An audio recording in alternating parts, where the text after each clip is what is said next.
The stars had always been kind to the kingdom of Haniel. For 3,000 years, the royal family had ruled over 17 planets, and peace had become something people expected rather than hoped for. King Deho sat on his throne in the orbital palace above the beautiful green planet of Qiangwan, and he believed that peace would last forever. He was wrong. The warning came on a cold morning, when the king was eating breakfast with his wife, Queen Yuna. A young officer ran into the royal dining hall with panic in his eyes. His hands were shaking as he bowed before the king. "Your Majesty," the officer said, his voice breaking. "The Vakari Empire has attacked Gumsan 7. They came with 500 warships. Our defense fleet is outnumbered. They are asking for help." King Deho felt his heart stop. Gumsan 7 was a mining colony at the edge of his kingdom. It was home to 2 million people. But more importantly, his son was there. Prince Hajin had gone to Gumsan 7 3 weeks ago to inspect the colonial defenses. He was not supposed to be in danger. He was supposed to be safe.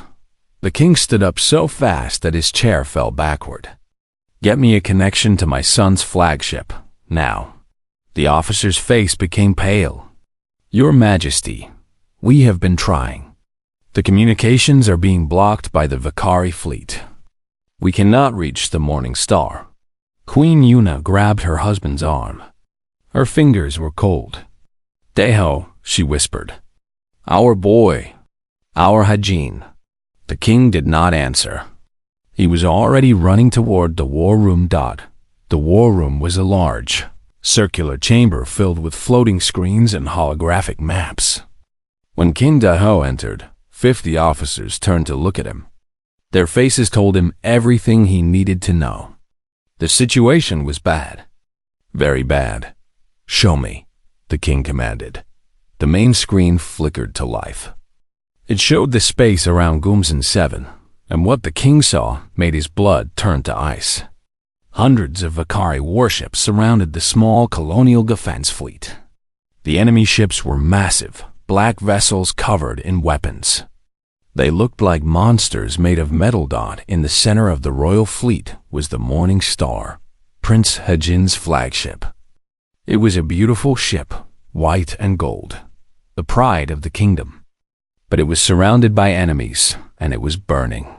"How many ships do we have?" the king asked. 93, Your Majesty," an admiral answered. "The Vakari have over 500. Can we send reinforcements?" The admiral shook his head slowly. "The nearest fleet is 6 hours away. The battle will be over long before they arrive." King Deho stared at the screen. He watched as royal ships exploded one by one. He watched as the Vakari fleet moved closer to the Morning Star. He watched as his son's ship fought alone against dozens of enemies. "Father," the voice came from the screen. It was weak, filled with static, but the king would recognize it anywhere. Prince Hajin had managed to break through the communication block. "Hajin," the king shouted. "Can you hear me? You need to retreat. Take your ship and run. That is an order from your king." "I cannot do that, father." Prince Hajin's face appeared on the screen. He was young, only 28 years old, with kind eyes and a gentle smile. But now those eyes were tired, and there was blood on his face. "If I retreat, the colony will fall. 2 million people will die. If you stay, you will die." The king roared.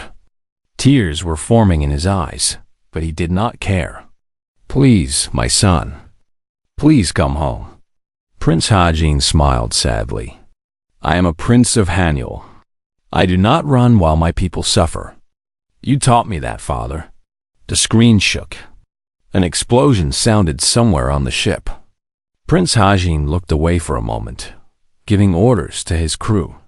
When he looked back at the screen, his eyes were full of love. "Tell mother I am sorry I could not say goodbye properly.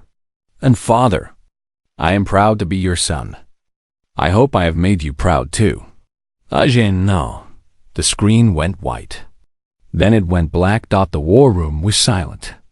Every officer stared at the empty screen with horror. On the main display, the holographic image showed the morning star breaking apart. A brilliant flash of light consumed the royal flagship, and then there was nothing left but floating debris. King Deho fell to his knees. A sound came from his throat that was not quite human. It was the sound of a father's heart breaking into 1,000,000 pieces. Queen Yuna arrived minutes later. When she saw her husband on the floor, when she saw the debris field on the screen, she understood. She did not scream. She did not cry. She simply stopped breathing for a long moment, and then she collapsed. The doctor said she fainted from shock. The king knew better. A part of her had died with their son. The news spread across the kingdom like a dark wave. Prince Hajin, the beloved crown prince, the hero of the people, was dead. Citizens gathered in the streets and wept together. Flowers piled up outside the palace gates. Children who had grown up hearing stories of the brave prince refused to believe he was gone. 3 days passed. King Deho did not eat. He did not sleep. He sat alone in his son's childhood room, surrounded by memories that now felt like knives in his heart.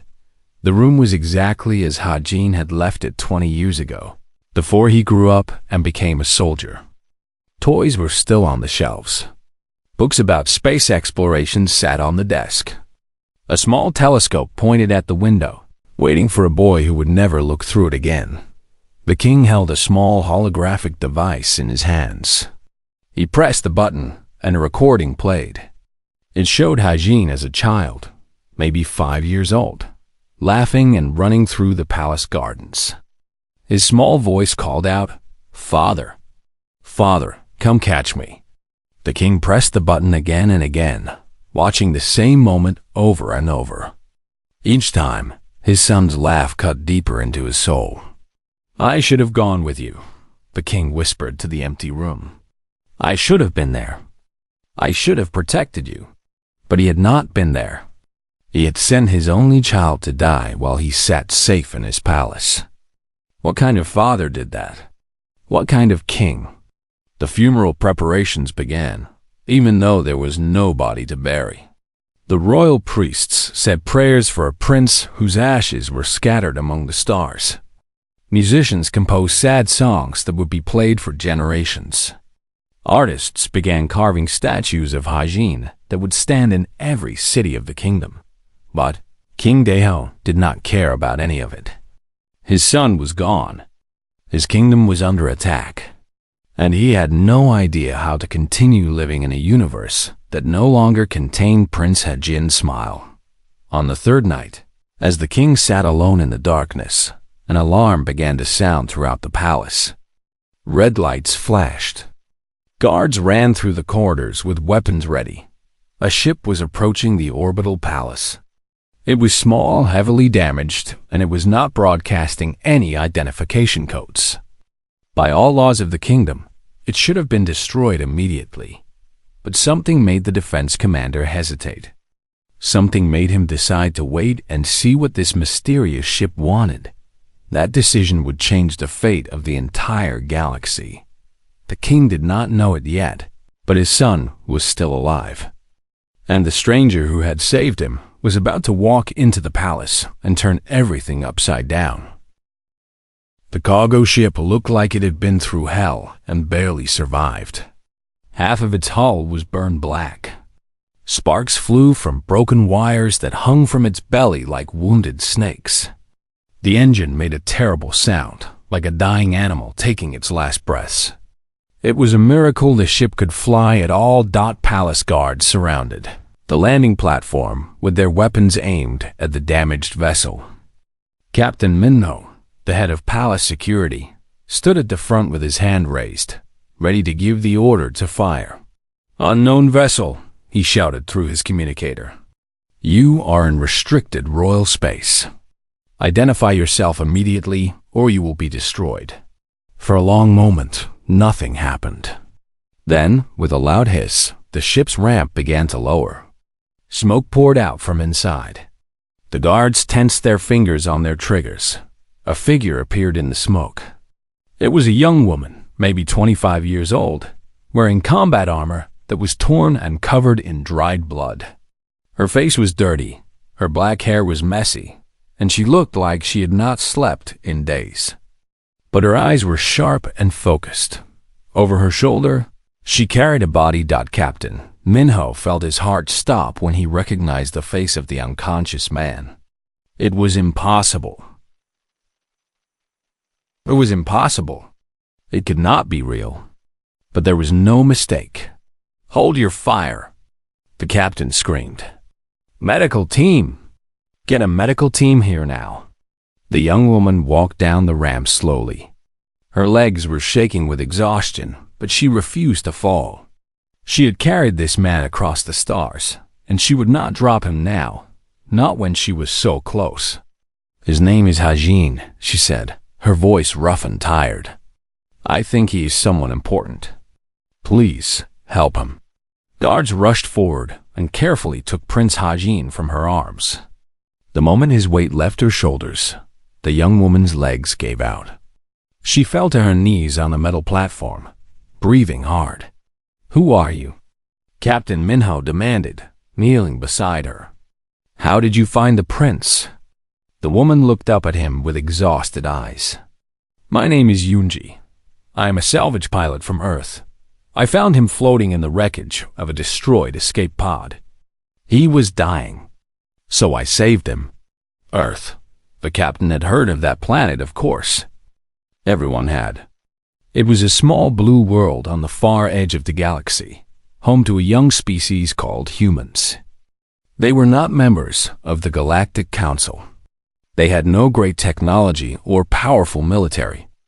They were considered primitive by most other races, barely worth noticing. And yet, this human woman had done what no soldier of Haniel could do. She had brought the Crown Prince home. King Deho arrived at the medical bay 20 minutes later. He was running, something a king should never do, but he did not care about dignity anymore. He had received the message that his son was alive, and nothing else mattered. When he burst through the medical bay doors, he saw Prince Hajin lying on a white bed, surrounded by machines and doctors. The prince was unconscious, his body covered in bandages, but his chest was rising and falling. He was breathing. He was alive. The king fell to his knees beside the bed and grabbed his son's hand. Tears streamed down his face, but this time they were tears of joy instead of grief.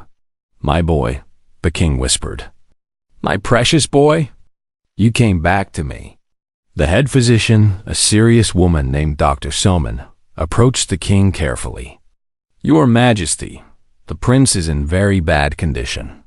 He has severe burns over 30% of his body. He has internal bleeding and radiation poisoning from the ship's damaged reactor. By all medical knowledge, he should be dead. But he is not dead," the king said, not taking his eyes off his son's face. "No, Your Majesty. And that is because of the human woman. She kept him alive for 3 days with almost nothing. She used basic medical supplies that should not have been enough. She gave him her own blood when his body was failing. She did not sleep, did not eat, did not stop working to save him for even a moment." Dr. Soman shook her head in amazement. "I do not understand how she did it. It should not have been possible." King Deho finally looked away from his son. "Where is she? Where is this woman?" Yunji was sitting alone in a small waiting room when the king found her. Someone had given her water and food, but she had not touched them. She was simply staring at the wall, as if all the energy had finally left her body. When the king entered, she tried to stand, but he held up his hand to stop her. "Please, sit," he said gently. "You have done enough standing for several lifetimes." The king pulled a chair across from her and sat down. For a long moment, he simply looked at this strange young woman who had given his son back to him. "The doctors told me what you did," he finally said. "They said it was impossible. They said no one could have kept him alive with so little equipment for so long. Yunji shrugged tiredly. I did not think about whether it was possible. I just did what needed to be done. The battlefield was full of Ikari patrols. You had to fight through them to escape. Your ship was nearly destroyed. Yes, you could have died. You almost did die. Yes. The king leaned forward, his eyes searching her face. Why? You did not know who he was. You did not know he was a prince. Why would you risk your life for a stranger? Yunji met his eyes directly. There was no fear in her gaze, no expectation of reward. Only a simple, honest truth. Because he was alive, she said. Because he was hurt and alone and needed help. Because I could do something, so I had to do something. That is just how humans are. The king sat back in his chair, stunned by her words. In all his years of ruling, he had met thousands of nobles, diplomats, and military leaders. Every single one of them had wanted something. Power, money, influence, favor. No one did anything without expecting payment. But this woman, this simple salvage pilot from a primitive world, had nearly died to save his son and wanted nothing in return. I must reward you, the king said firmly. Name anything? Money, lands, a title, a position in the royal court. Whatever you want is yours. Yunji shook her head slowly. I do not want any of those things. I just want my ship repaired so I can go back to work. There is still a lot of debris to salvage out there, and other people who might need help. The king opened his mouth to argue, but he could not find words. How do you argue with someone who truly wants nothing? At least stay until my son wakes up, the king finally said. He will want to thank you himself. Yunji thought about it for a moment, then nodded. Okay, I can stay for a little while. She did not know it yet, but her life was about to change forever. And so was the fate of her entire species down in a small hospital room in the orbital palace. Prince Hajin was dreaming. He dreamed of darkness and pain, of fire and cold. But through all the darkness, he heard a voice. A woman's voice, soft but strong, refusing to let him slip away. Do not die, the voice said again and again. You are not allowed to die. Do you hear me? Keep breathing. Keep fighting. I will not let you go. In his dream, Hajin reached toward that voice like a drowning man reaching for a rope. And when he finally woke up, 3 days later, those words were still echoing in his heart. Prince Hajin opened his eyes slowly. Everything was white and bright, and for a moment he thought he was dead. Then the pain hit him, and he knew he was very much alive. Dead people did not hurt this much. He tried to move, but his body refused to cooperate. His arms felt like they were made of stone. His chest burned with every breath. He could only turn his head slightly to the side.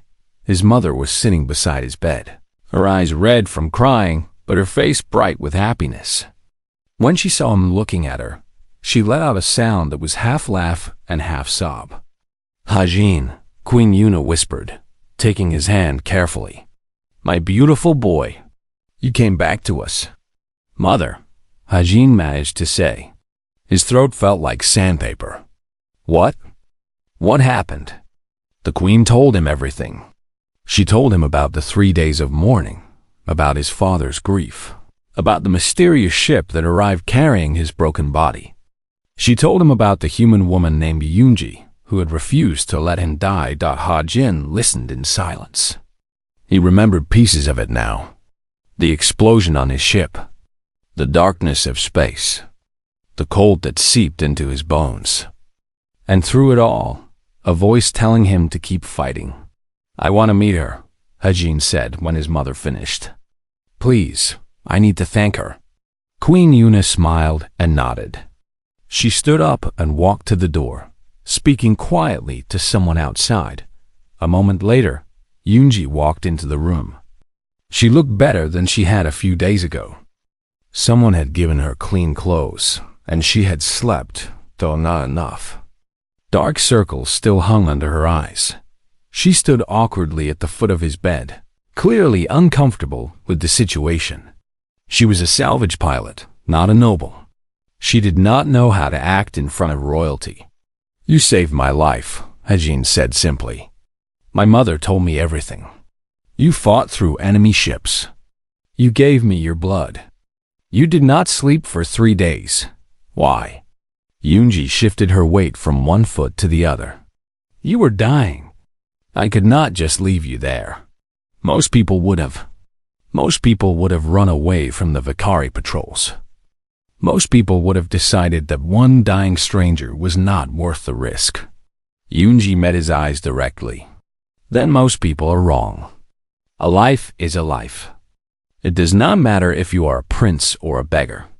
If I can save someone, I will try to save them. Every time." Hajin stared at her for a long moment. In his entire life, he had never met anyone like her. Everyone in the royal court always wanted something. Every action was calculated. Every word had hidden meaning. But this woman spoke with complete honesty. She meant exactly what she said. "My father told me you refused all rewards," Hajin said. "Money, lands, titles. You wanted none of it. I do not need those things. I have my ship and my work. That is enough. But you deserve. I do not want to be rewarded for being a decent person," Unji interrupted. Her voice was firm, but not angry. "On Earth, we have a saying. We say that kindness is not a transaction. You do not do good things to get good things back. You do good things because they are good. If I start expecting payment for helping people, then I am not really helping them. I am just doing business." Hajin fell silent. Her words hit something deep inside him, something he had forgotten existed. He had grown up in a world of politics and power, where everyone had an angle, where trust was a weakness. But this woman trusted strangers enough to die for them, and expected nothing in return, thought it was beautiful and terrifying. And it made him feel ashamed of the world he had always accepted. Over the next several weeks, Hajin recovered slowly. He had many surgeries to repair the damage to his body. He spent long hours in physical therapy, learning to walk again, to use his hands again. It was painful and exhausting work. Through it all, Yoonji stayed. The king had insisted she remain as an honored guest while her ship was repaired. She had nowhere else to go, so she agreed. But she refused to stay in the luxurious guest quarters they offered her. Instead, she asked for a small room near the palace workers. She ate her meals in the servant kitchen rather than the royal dining hall. "I am not comfortable with fancy things," she explained when the king asked about it. "On Earth, I lived in a small apartment in a crowded city. Too much space makes me nervous." Every day, she visited Hajin in his recovery room. At first, she just sat quietly while he rested. But slowly, they began to talk.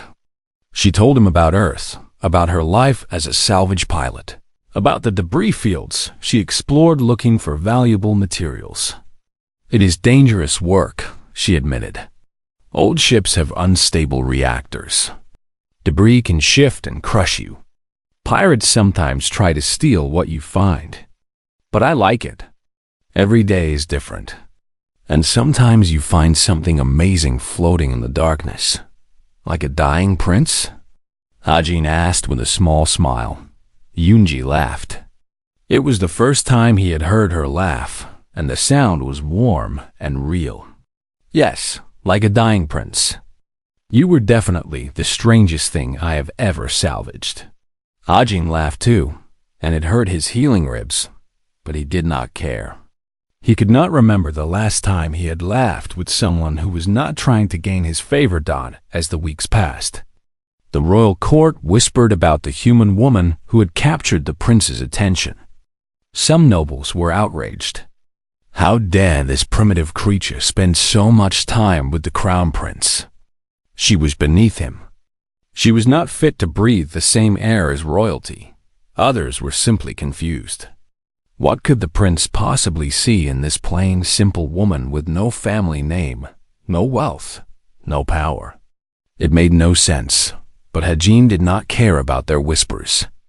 With Yunji, he could be himself. He did not have to be the perfect prince, the flawless leader, the symbol of the kingdom. He could just be Hajin, a man recovering from terrible wounds, trying to figure out what his life meant.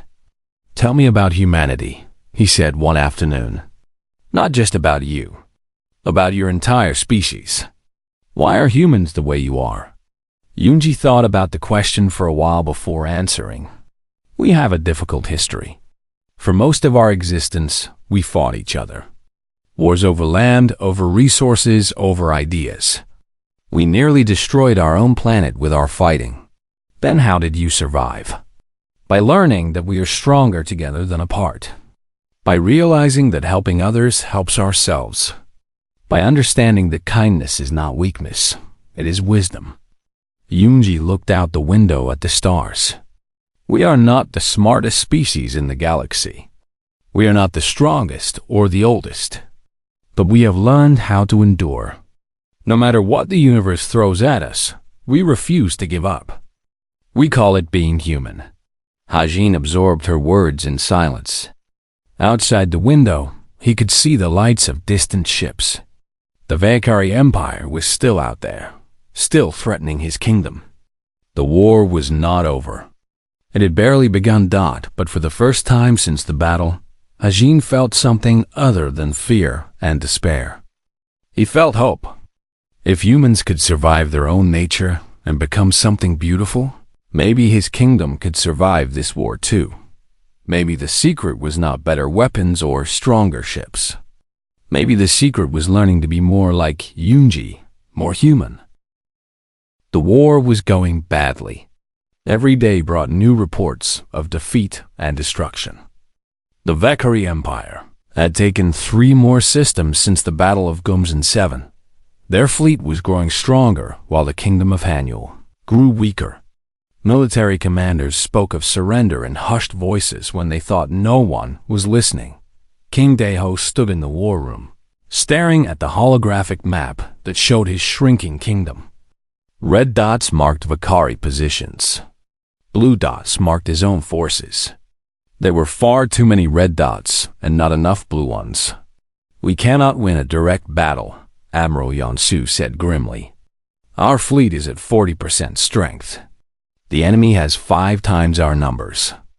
If we fight them head-on, we will be destroyed." "Then what do you suggest?" the king asked tiredly. "Should we simply surrender? Give up everything our ancestors built?" The admiral had no answer. None of them did. Prince Hajin entered the war room slowly.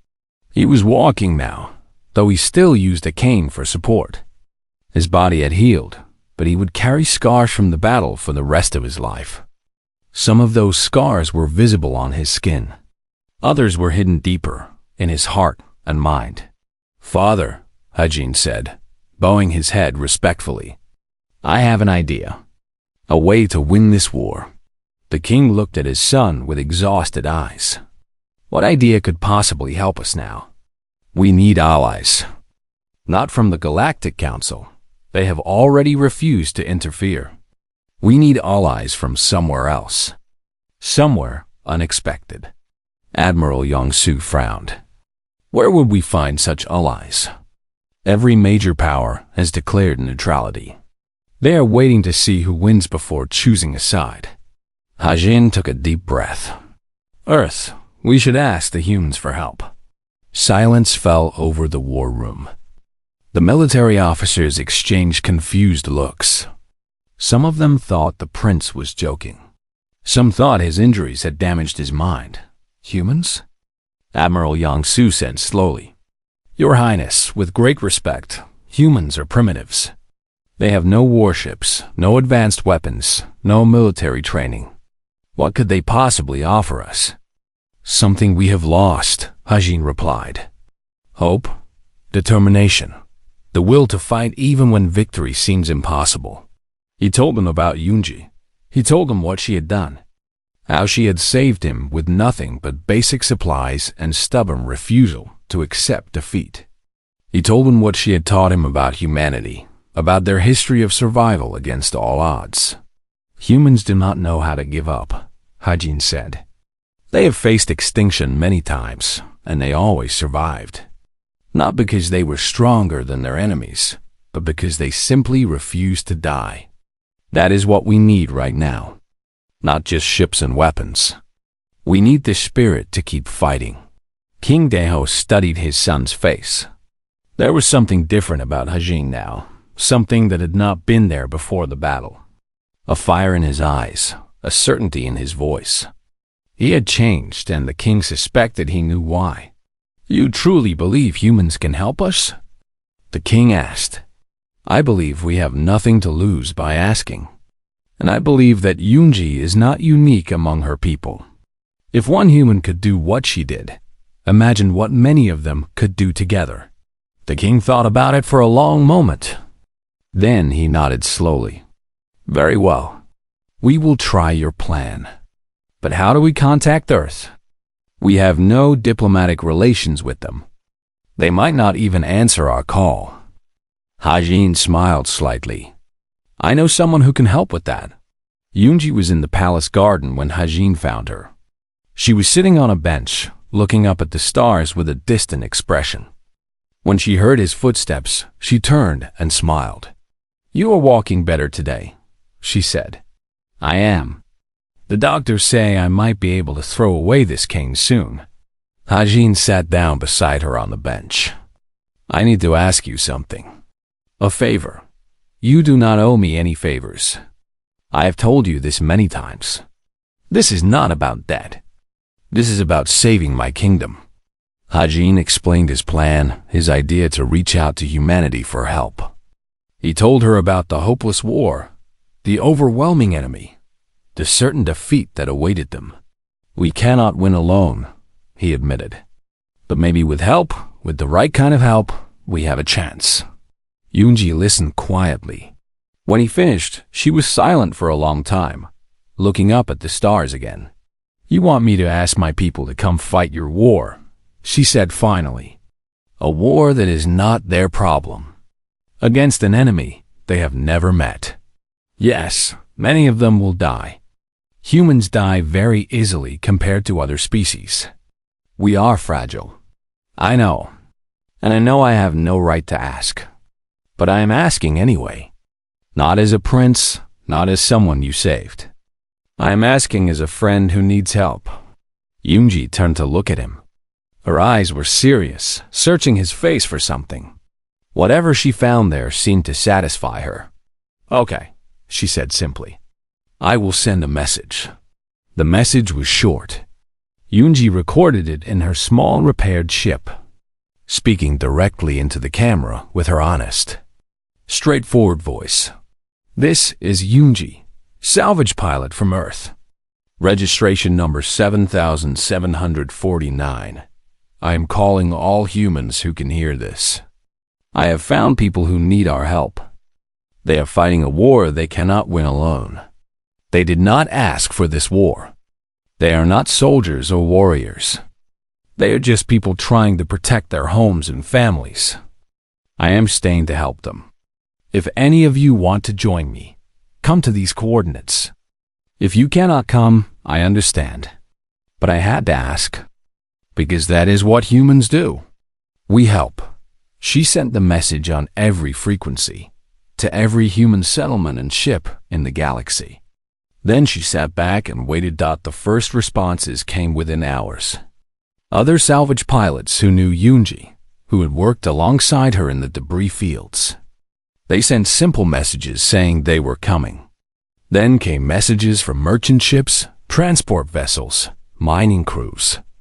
Humans who had heard the call and decided to answer. Within a week, the first ships began arriving at Changwon. They were not warships. They were cargo vessels held together with patches and hope. They were mining haulers covered in dust and scars. They were family ships that had seen better days decades ago. Their crews were not soldiers. They were workers, traders, wanderers, old men and young women, families with children. People who had absolutely no business flying into a war zone. But they came anyway.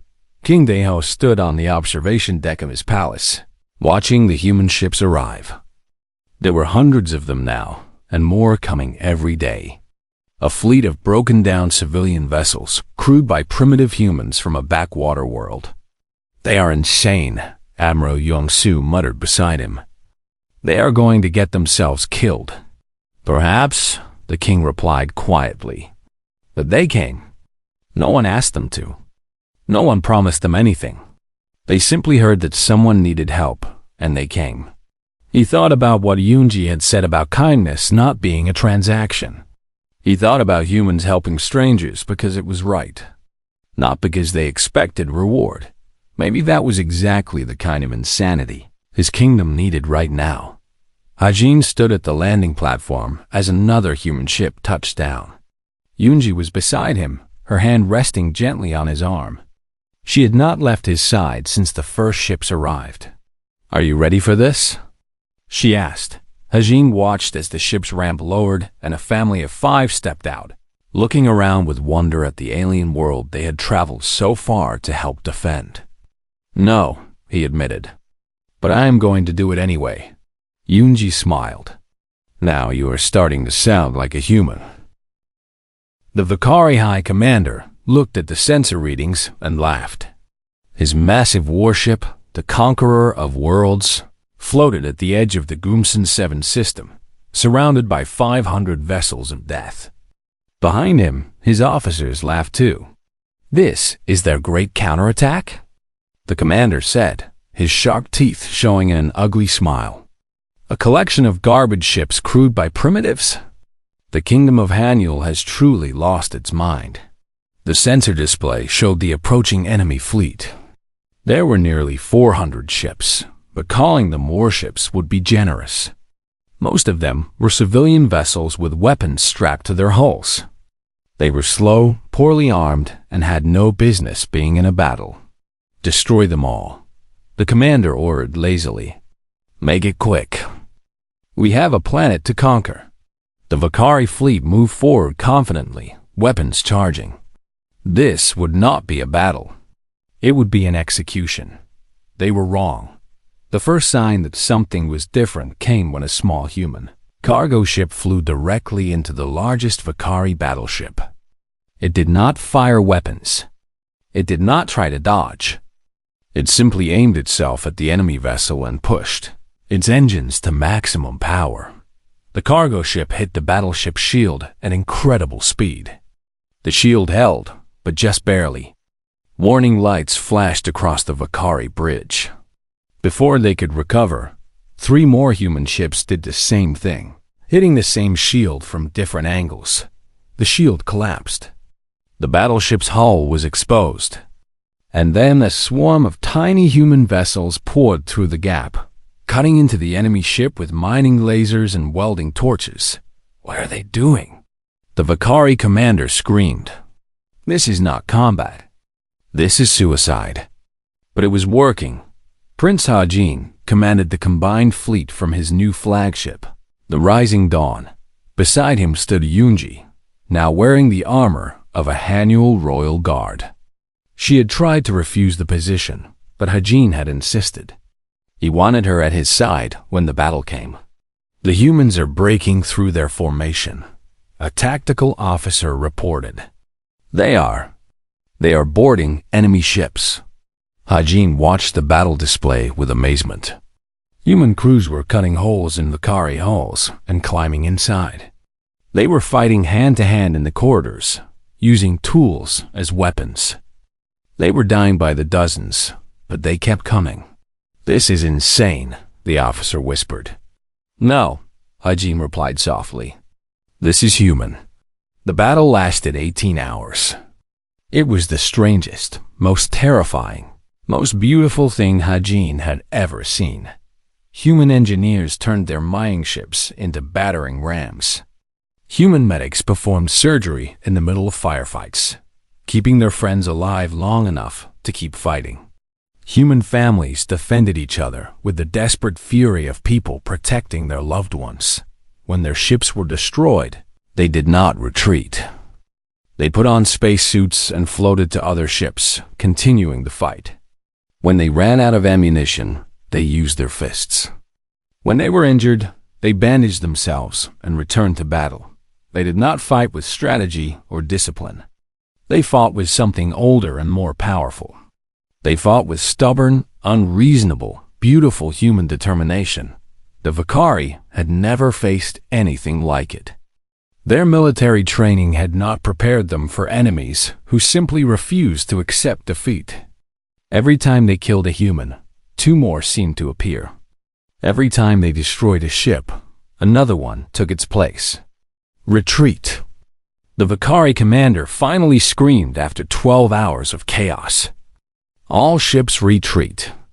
But it was too late for many of them. The humans had boarded over 50 Vakari vessels. Those ships were no longer responding to commands. Strange human music was playing from their communication systems. Someone had painted smiley faces on the hulls. When the battle finally ended, the Vakari fleet was broken and running. They left behind the wreckage of 200 ships. The humans had lost 100 vessels, but they had won. Against all logic, against all probability, they had won. The celebration on Xiangwan lasted for days.